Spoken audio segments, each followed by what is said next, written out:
I'm going to call the public hearing to order at 5:46. I don't have my agenda, but okay, so this public hearing is about our standalone flood regs. These are the same flood regs that we okayed for the village. They've been vetted by FEMA. We took a state version of it that Jason got for us and we tweaked it for Ludlow. Since we had our deepest water was up to 22 inches, we did change that to 2 feet, which is why you see those new buildings being constructed being put up so high that are in the floodway, such as Allen's down on, what's the name of that street? Meadow Street, yeah, behind the library. So basically, if we have any comments from the public on it, we can move ahead and send it to the select board for their public hearing. Are there any public comments? Since we're on TV, do you wanna just kind of highlight them for the public?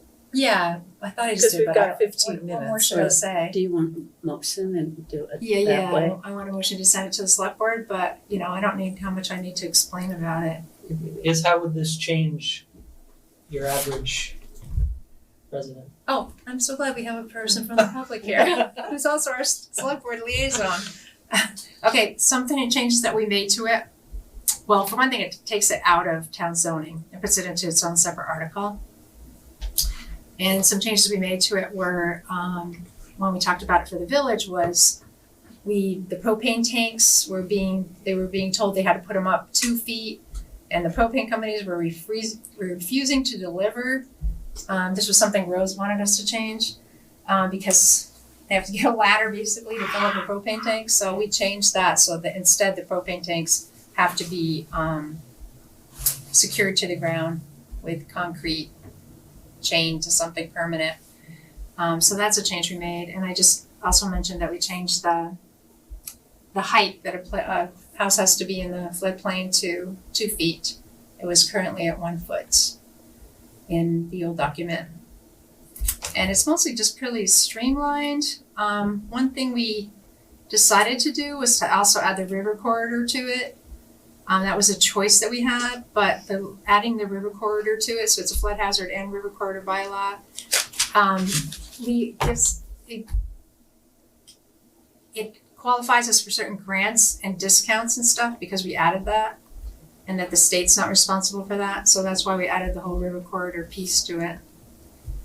Are there any? Yeah. If I recall, this is important for us to have as a municipality because it helps protect us in the event of, hey, we do have a flood, we have these regulations, we get that FEMA money when we have a disaster like that, and it also helps hopefully we get that FEMA money. Flood insurance stuff as well. Yeah, exactly.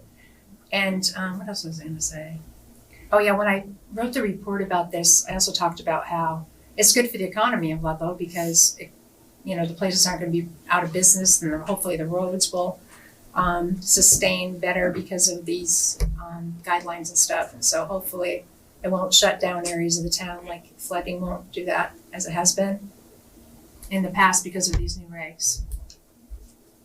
Are there any other questions about standalone flood regs for the town of Ludlow and river corridor bylaws? Okay, I'll entertain a motion to send it to the select board for their public hearing. I'll make that motion. I'll second. Any discussion? Motion on the table. I'm gonna call the question. All those in favor of sending our river corridor bylaws standalone document and taking it completely out of town zoning signify by saying aye. Aye. Any opposed? The ayes seem to have it.